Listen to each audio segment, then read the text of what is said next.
오늘 우리에게 주시는 말씀은 사도행전 18장 9절부터 11절까지 말씀입니다. 사도행전 18장 9절부터 11절까지 말씀, 우리 신약성경 219페이지 되겠습니다. 사도행전 18장 9절부터 11절까지 세 구절의 말씀을 제가 봉독해 올리드리겠습니다. 밤에 주께서 환상 가운데 바울에게 말씀하시되 두려워하지 말며 침묵하지 말고 말하라. 내가 너와 함께 있음에 어떤 사람도 너를 대적하여 해롭게 할 자가 없을 것이니 이는 이 성중에 내 백성이 많음이라. 1년 6개월을 머물며 그들 가운데서 하나님의 말씀을 가르치니라. 아멘. 1차 전도여행에서 바나바와 함께 구브루 섬을 시작으로 해서 비시디 안디옥, 이고니온, 루스라, 더베를 찾아가 복음을 전했던 바울은 이어지는 2차 전도여행에서는 1차 때보다도 더 오랜 시간 또 더 멀리 복음을 들고 나아가게 됩니다. 그런데 우리가 바울의 이 2차 전도 여행을 본격적으로 다루기 전에 먼저 두 가지 사건을 살펴봐야 하는데요. 첫 번째는 바로 예루살렘 공의회입니다.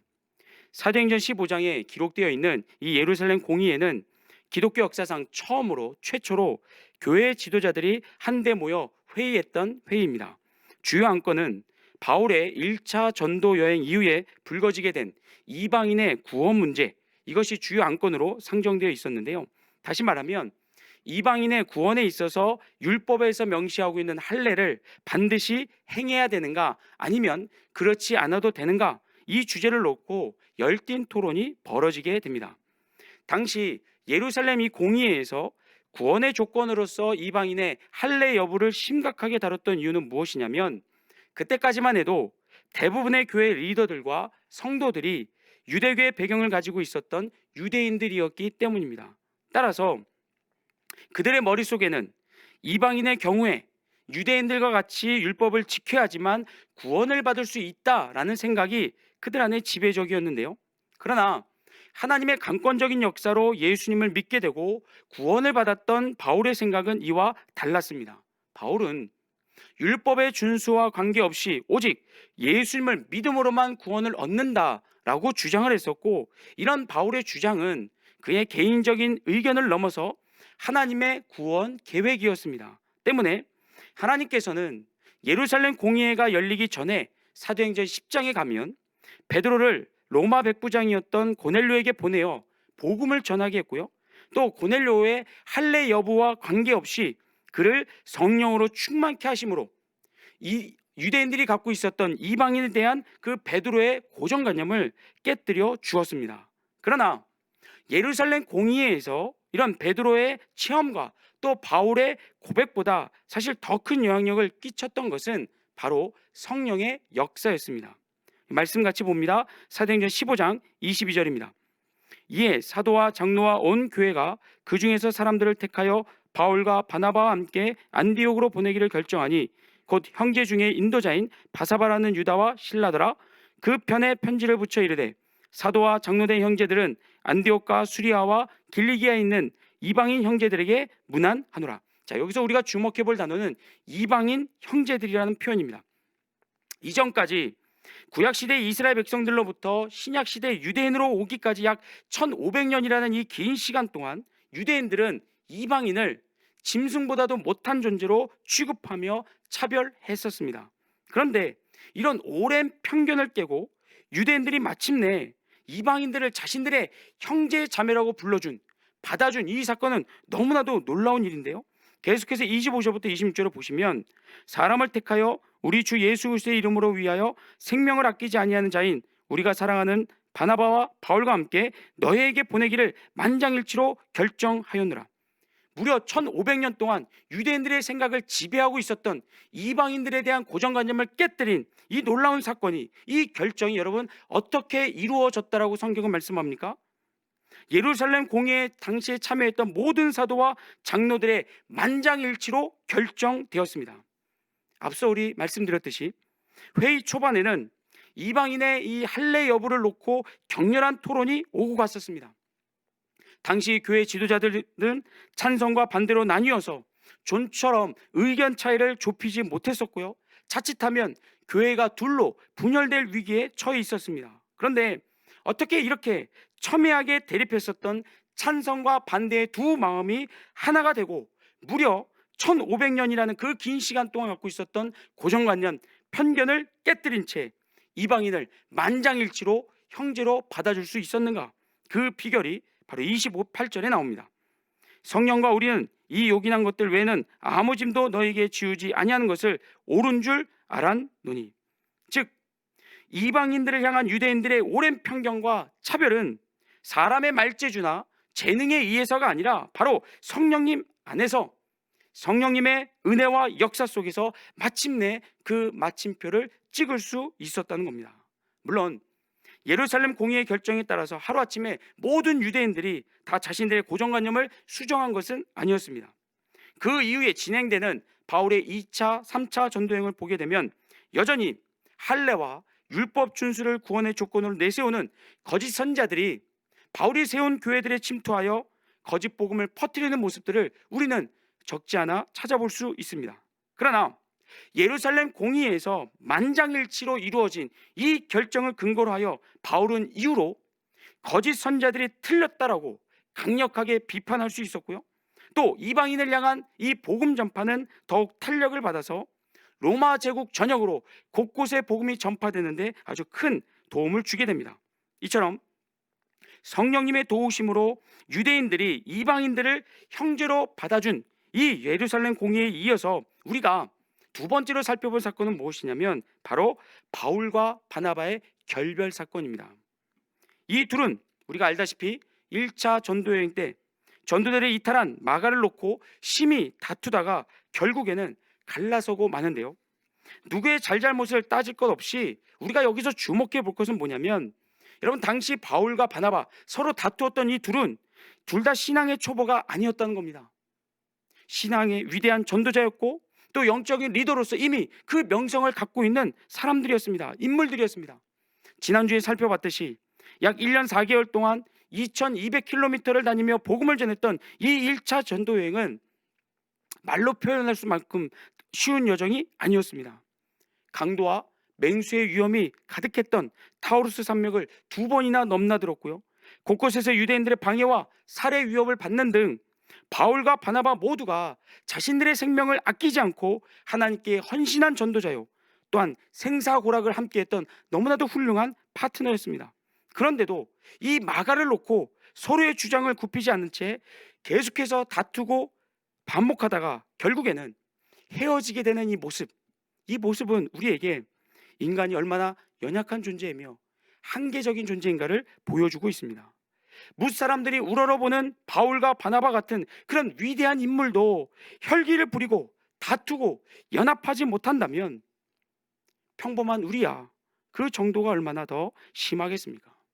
하지만 바울과 바나바의 결별 사건은 우리 인간의 한계와 연약함을 보여주는 동시에 또한 하나님의 위대하심을 증거해 줍니다.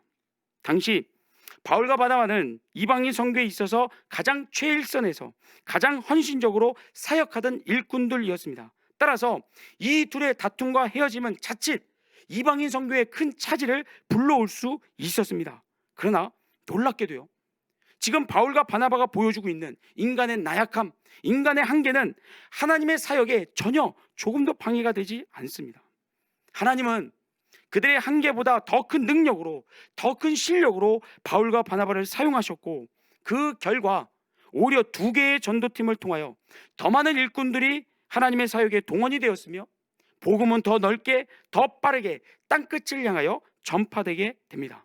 뿐만 아니라 이때 바울의 신뢰를 받지 못했던 마가를 하나님께서 친히 돌보아 주시고 그를 귀한 일꾼으로 세워주시사 훗날 이 마가를 통하여 어떤 일이 벌어집니까? 최초의 복음서인 마가복음이 기록되게 됩니다. 사랑하는 성도 여러분, 우리 하나님은 살아 계십니다. 능력이 아주 많으십니다. 우리의 그 어떤 한계와 연약함과 실패를 다 합친 것보다도 하나님의 능력은 더 크고 위대한 줄로 믿습니다. 아멘. 자, 이처럼 바울의 2차 전도여행 역시도 1차 때와 동일하게 하나님의 무한한 능력과 영혼 구원을 향한 하나님의 이 열정으로 준비되었고요. 또한 전도여행이 진행되는 그 과정 곳곳에서 사역 가운데서도 하나님의 열정과 열심과 하나님의 은혜와 능력은 계속해서 나타나게 됩니다. 자, 이제 본격적으로 2차 전도 여행을 살펴볼 텐데요. 먼저 지도를 보시겠습니다.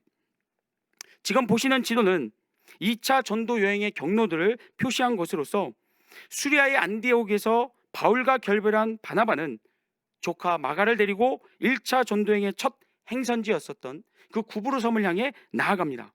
이어서 바울 역시 신라를 데리고 육로를 따라 1차 전도여행 때 복음을 전했던 지역들을 먼저 찾아가게 되는데요. 그렇게 바울 일행이 루스라에 도착했을 때 거기서 디모데라는 청년을 만나게 됩니다.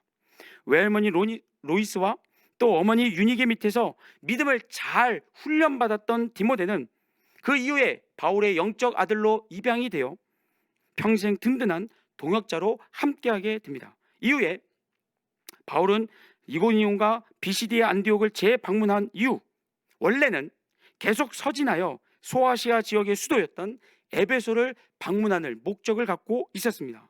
그러나 성령님께서 그의 길을 막으시자 바울은 발걸음을 북쪽으로 옮겨 북갈라디아와 비두니아 쪽으로 향하게 되는데, 이번에도 예수의 영 성령님께서 그들 허락해 주시지를 않습니다.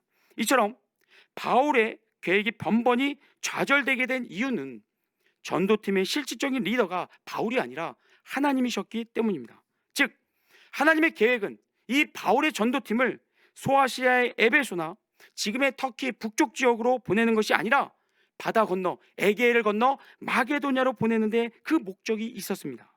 우리가 여기서 바울에게서 본받을 점이 하나 있는데, 그것은 뭐냐면 하나님의 리더십에 바울이 철저하게 순종했다는 겁니다. 때문에 자신의 계획이 번번이 틀어졌을 때 바울은요, 하나님 앞에서 고집을 피우거나 불평불만을 터뜨리지 않았습니다. 이번 전도행은 완전히 실패했다고 낙심하거나 좌절하지도 않았습니다. 그 대신에 바울은 자기 자신을 내려놓고 전도팀을 이끄시는 실질적인 리더 되시는 하나님께 순종했고요, 집중했습니다. 그리고 그날 밤 하나님께서 보여주신 마게도냐 사람의 환상을 하나님의 응답으로 받아들였습니다. 사도행전 16장 10절을 봅니다. 바울이 그 환상을 보았을 때 우리가 곧 마게도냐로 떠나기를 힘쓰니. 자, 성경학자들은 여기에 처음으로 1인칭 복수인 우리라는 단어가 쓰인 것을 근거로 하여 사도행전의 저자인 누가가 비로소 합류하여 전도팀에서 활동했다는 것으로 봅니다. 그런데 여기서 우리가 더 중요하게 볼 것은요, 환상을 보고 난 후에 바울이 즉각적으로 마게도를 향하여 떠났다는 겁니다. 왜냐하면 그 다음에 나오죠. 이는 하나님이 저 사람들에게 복음을 전하라고 우리를 부르신 줄을 인정함이러라. 조금 전에 말씀드렸듯이 바울은 하나님의 리더십에 전적으로 순종했습니다. 때문에 성령님의 방해를 불편해하지 않았던 거고요, 전날 밤에 보았던 그 환상을 하나님의 음성으로 듣고 다음날 즉시 순종하여 마게도냐로 떠났던 것이었습니다. 이런 바울의 순종은 오늘 우리에게 신앙에 좋은 이그젬플이 됩니다. 하지만 이러한 바울의 순종과 충성보다 우리가 더 주목할 것은 그보다 훨씬 더 위대한 하나님의 은혜와 능력입니다. 자, 지도를 다시 보시면요, 하나님의 계획에 즉시 순종한 바울은 드로아에서 배를 타고 사모드라게 섬을 직행하여 네아폴리를 지나 마게도냐에서 가장 영향력이 있고 으뜸가는 빌립보 성으로 달려갑니다. 사도행전 16장 12절에서는 이 빌립보를 가리켜서 로마의 식민지라고 지칭하는데, 당시 로마의 식민지는요, 그 주변의 지역과 또 주민들을 로마화 시키기 위하여 원로원에서 전략적으로 세운 기획 도시를 뜻하는 말이었습니다. 때문에 로마의 식민지였던 빌립보에는 로마 군대가 주둔하고 있어서 치안이 매우 안정적이었고요, 또 빌립보의 시민들은 로마 시민권을 부여받았고 세금 감면과 같은 그런 각종 혜택을 누렸습니다. 이런 의미에서 성경은 빌립보를 가리켜 마게도냐의 첫 번째 성, 으뜸가는 성이라고 부르고 있는 것이죠. 근데 문제는 그곳에 회당이 없었다는 겁니다. 유대인 10명만 있어도 세워지는 회당이 빌립보에, 그 명성이 자자했던 빌립보에 없었다는 얘기는 그만큼 유대인들의 숫자가 적었다는 것을 의미하는 동시에 빌립보 사람들이 하나님의 말씀에 대하여 들을 기회가 매우 희박했음을 의미합니다. 자, 우리가 알다시피 바울의 전도 전략은 회당을 중심으로 활동하면서 하나님의 말씀을 잘 아는 유대인들과 또 하나님의 말씀을 그래도 들어본 이방인들을 1차적인 전도 대상자로 삼았었습니다. 그런데 여러분, 하나님께서 친히 인도하여 주셔서 당도한 빌립보에 와보니 그동안 바울이 갖고 있었던 전도 전략이 전혀 통하지 않는 전도의 불모지와 같았다는 것입니다. 그러다 보니 바울은요, 복음을 전하기에 앞서 먼저 하나님의 뜻을 묻고자 기도할 곳을 찾게 됩니다. 그렇게 기도할 장소를 찾아 강가로 향했을 때 거기서 기가 막히게 누구를 만납니까? 두아디라 출신의 옷감 장수였던 루디아라는 여인을 거기서 만나게 됩니다. 하나님을 모르는 사람들이 보면 바울이 루디아를 만난 일은 그냥 우연에 불과하고 혹은 재수가 좋아서 그랬다라고 이야기할 수 있습니다. 그러나 믿음의 눈으로 이 장면을 보게 되면 루디아를 바울이 만난 것은 하나님의 섭리였습니다. 하나님은 바울이 빌립보로 오기 전부터 이미 루디아를 그곳에 보내어 준비시켜 놓았습니다. 그렇기 때문에 둘의 첫 만남에서 어떤 일이 있었는지 한번 보시면요, 사도행전 16장 14절입니다. 두아디라 시에 있는 자색 옷감 장사로서 하나님을 섬기는 루디아라는 한 여자가 말을 듣고 있을 때 주께서 그 마음을 열어 바울의 말을 따르게 하신지라. 여러분, 루디아의 마음을 누가 열어주었습니까? 하나님께서 친히 열어주셨습니다. 뿐만 아니라 바울을 따르도록 하나님께서 역사해 주셨습니다. 다시 말하면 바울이 자신의 실력으로 루디아를 동역자로 만든 것이 아니라 하나님의 은혜로, 하나님의 도우심 덕분에 루디아를 동역자로 삼을 수 있었다는 겁니다. 그 이후에 귀신 들린 한 여종을 바울이 고쳐주게 됐는데 그 대가로 바울과 실라는 주인들에게 고발을 당하고 실컷 매맞고 감옥에 수감을 당하는 등 뜻하지 않은 고난을 당하게 됩니다. 그런데 사도행전 16장 25절부터 26절 보시면 한밤중에 바울과 실라가 기도하고 하나님을 찬송하며 죄수들이 듣더라. 이에 갑자기 큰 지진이 나서 옥터가 움직이고 문이 곧다 열리며 모든 사람의 매인 것이 다 벗어진지라. 하나님께서 어떤 은혜를 베풀어 주십니까? 바울과 실라가 당하고 있는 고난을 기적의 체험의 현장으로 하나님이 바꾸어 주셨습니다. 그들이 한밤중에 기도하며 찬양할 때 바울이 의지하는 하나님께서 땅을 흔드셨습니다.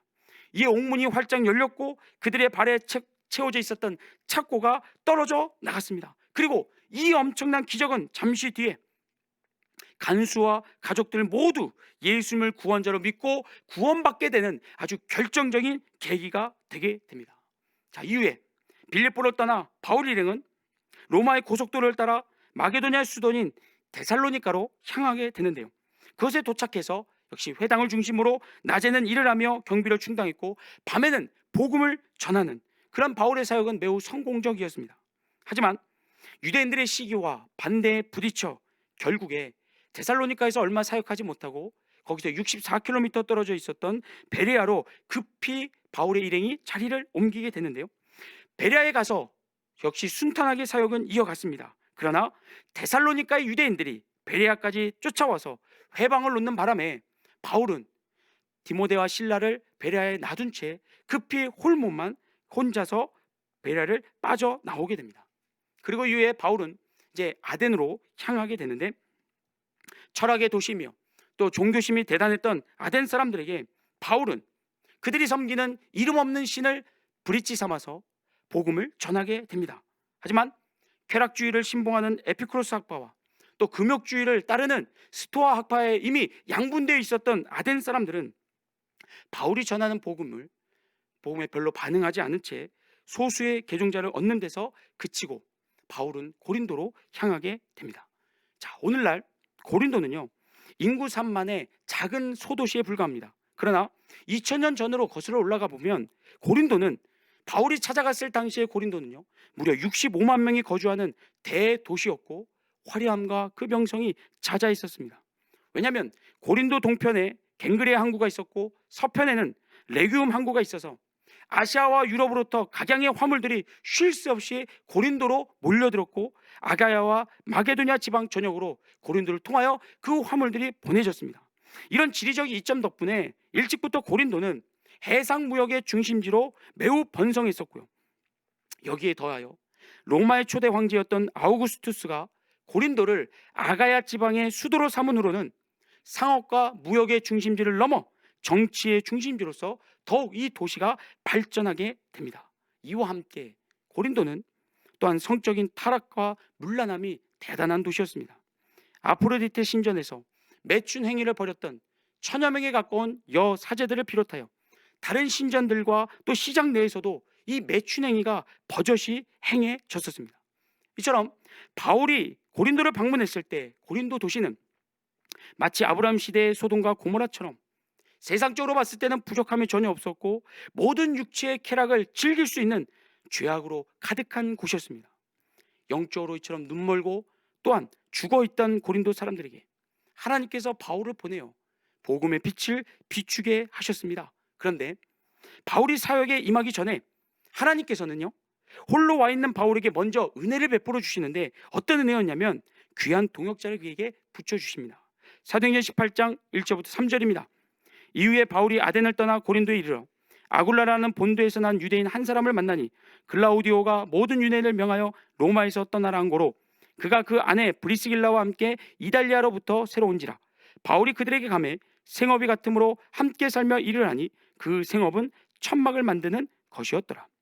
하나님께서 붙여주신 브리스길라와 아굴라 부부를 통하여 바울은 외로움을 이길 수 있었고요, 또 함께 천막을 만들어 가면서 부족한 경비를 채울 수 있었습니다.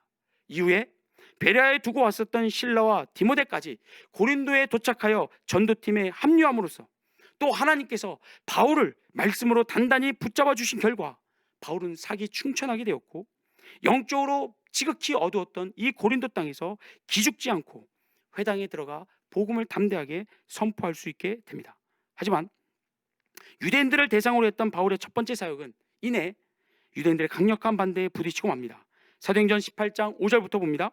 실라와 디모데가 마게도냐로부터 내려오매 바울이 하나님의 말씀에 붙잡혀 유대인들에게 예수는 그리스도라 밝히 증언하니 그들이 대적하여 비방하거늘 바울이 옷을 털면서 이르되 너희 피가 너희 머리로 돌아갈 것이요 나는 깨끗하니라.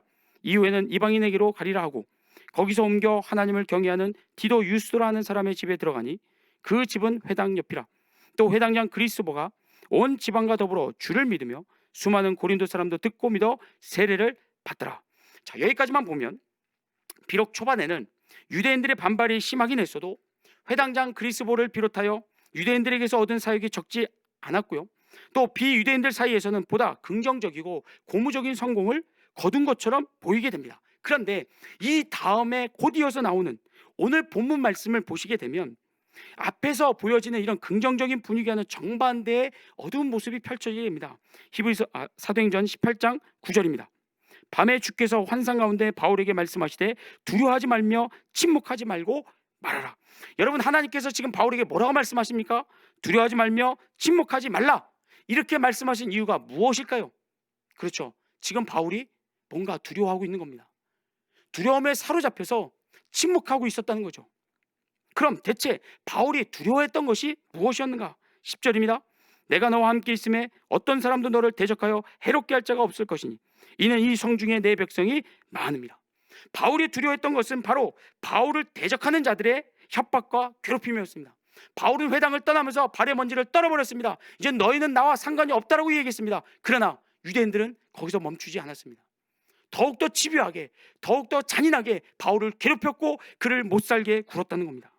여러분, 1차 전도행에서 바울은요, 루스라에서 유대인들이 던지는 돌에 맞아 죽다가 살아난 전적이 있었습니다. 그런데 이런 바울조차도 두려워했다는 얘기는 성경에 다 설명되어 있지는 않지만 바울을 미워하고 대적했던 유대인들의 이 괴롭힘이 우리의 상상을 초월했다는 것을 의미합니다. 그 정도가 얼마나 심했던지 지금 바울은요, 고린도에서 2차 전도여행 중에 가장 많은 동역자들과 지금 사역하고 있었습니다. 그럼에도 불구하고 바울은 두려움에 사로잡힌 나머지 입을 닫아버리고 말았습니다.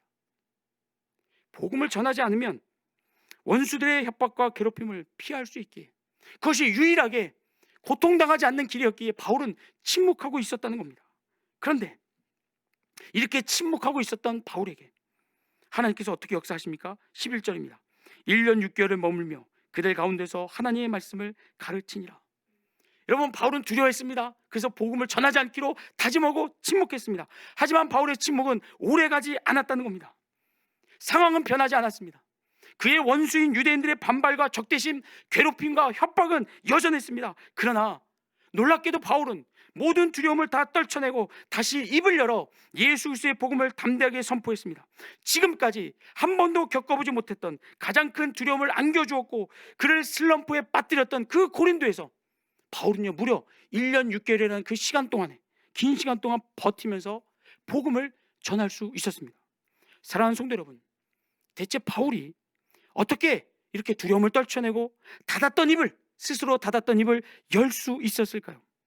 다시 말씀드리지만 그가 침묵하기 전과 후의 상황은 절대 변한 게 없었습니다. 여전했습니다.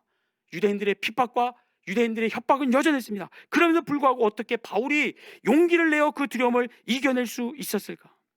그 비결은 전도팀의 실제 리더로서 바울을 빌립보로 옮겨주신 살아계신 하나님께서 밤에 그에게 나타나 그가 갖고 있던 모든 두려움을 몰아내시고 그 안에 용기와 담대함으로 채워주셨기 때문입니다. 밤에 주께서 환상 가운데 바울에게 말씀하시되 두려워하지 말며 침묵하지 말고 말하라. 내가 너와 함께 있음에 어떤 사람도 너를 대적하여 해롭게 할 자가 없을 것이니 이는 이 성중에 내 백성이 많음이라. 이는 이 성중에 내 백성이 많음이라. 바꿔 말하면 무슨 얘기입니까? 이 성중에서 내가 못할 일이 없다는 얘기입니다. 내가 지키지 못할 사람이 없으며 내가 막지 못할 방해가 없으며 내가 보호하지 못할 사람이 없다는 말씀, 이 말씀을 듣고 바울이 위로를 얻고 힘을 얻어 닫았던 입을 열고 복음을 담대하게 선포할 수 있었습니다. 사랑하는 성도 여러분, 2차 전도여행에서 바울은 3년 동안 5,000km를 여행하면서 복음을 전했습니다. 이것은 1차 전도여행 때보다 2배에 가까운 더 오랜 시간과 더 먼 거리를 여행한 것이었습니다. 다시 말해 바울은 1차 전도여행 때보다도 2차 전도여행에서 더 큰 순종과 더 충성된 모습을 우리에게 보여주고 있다는 겁니다. 하지만 오늘 우리가 바울의 뒤를 따라가면서 확인하고 또 확인했던 사실이 무엇입니까? 바울 스스로가 그 자신의 능력으로 하나님께 순종하고 충성한 것이 아니었다는 겁니다. 바울 스스로 순종을 만들어내고 충성을 만들어내서 한 것이 아니라 바울이 순종할 수 있도록, 바울이 더 충성할 수 있도록 하나님께서 그를 붙잡아 주셨다는 사실입니다. 바울이 어떤 문제를 만나든지, 바울이 어떤 상황에 어떤 연약함과 한계에 맞닥뜨리든지 그것보다 더 큰 은혜로, 더 큰 능력으로 하나님께서 바울을 붙잡아 주셨고 찾아가 주셨고 그에게 용기와 담대함을 불어넣어 주셨다는 사실입니다. 다시 말해, 만약 하나님의 이와 같은 보호하심과 은혜 없이 바울 맨몸으로 여러분 전도여행을 떠났다면 어떻게 됐을까요? 그는 이 멀고 험한 여정을 끝마치지 못했을 겁니다. 진작에 포기하고 낙심하고 두려움에 압도당하여 꽁무니를 빼고 도망쳤을지 모릅니다. 바울에게 그런 위기가 없었던 것이 아니었습니다. 지금까지 태어나서 단 한 번도 경험하지 못했던 두려움 가운데 바울이 압도당한 적도 있었습니다. 그럼에도 불구하고 그가 이 모든 역경과 고난을 이겨내며 하나님께 맡겨진 사명을, 맡아주신 그 사명을 능히 완수할 수 있었던 비결은 그때마다 하나님께서 은혜와 능력으로 그에게 함께하여 주셨기 때문입니다. 사랑하는 성도 여러분, 이것이 예수 믿는 우리만이 누릴 수 있는 특권입니다. 우리의 자랑입니다. 우리가 아무리 연약하고 아무리 보잘것없고 아무리 세상에서 비천한 삶을 산다 할지라도 그러나 세상 사람들도 넘어뜨리지 못하는 담대함과 용기가 우리 안에 있습니다. 우리가 만들어내는 것이 아니라 하나님이 우리 안에 불어넣어 주십니다. 우리가 하나님 말씀에 순종하고자 할 때 하나님 가만히 계시지 않습니다. 우리가 하나님의 일을 하다가 자빠져 있을 때, 넘어졌을 때 우리 하나님 우리를 내버려 두시지 않습니다. 우리를 찾아와 주시고 우리를 만나 주시고 우리에게 말씀하여 주시고 우리에게 용기와 담대함을 불어넣어 주셔서 끝까지 하나님의 뜻을 이룰 수 있도록, 하나님께 맡겨진 사명을 완수할 수 있도록 우리를 붙잡아 주시고 사용하여 주십니다. 바울이 그것을 체험했습니다. 이제 저와 여러분의 차례입니다. 바울의 하나님, 저와 여러분의 하나님과 동일한 줄로 믿습니다. 바울에게 베풀으신 하나님의 은혜와 돌보심과 도움이 오늘 우리에게도 동일하게 약속되어 있는 줄로 믿습니다. 바라옵기는 예배에 함께 참여한 우리 모든 성도님들 가운데 바울에게 허락해 주셨던 하나님의 은혜와 사랑과 능력과 돌보심과 도우심이 우리 순종 가운데 더욱더 깊이 체험되어지며 더 많은 간증거리들로 저와 여러분의 삶을 가득 채울 수 있기를 주의 이름으로 축복합니다. 아멘.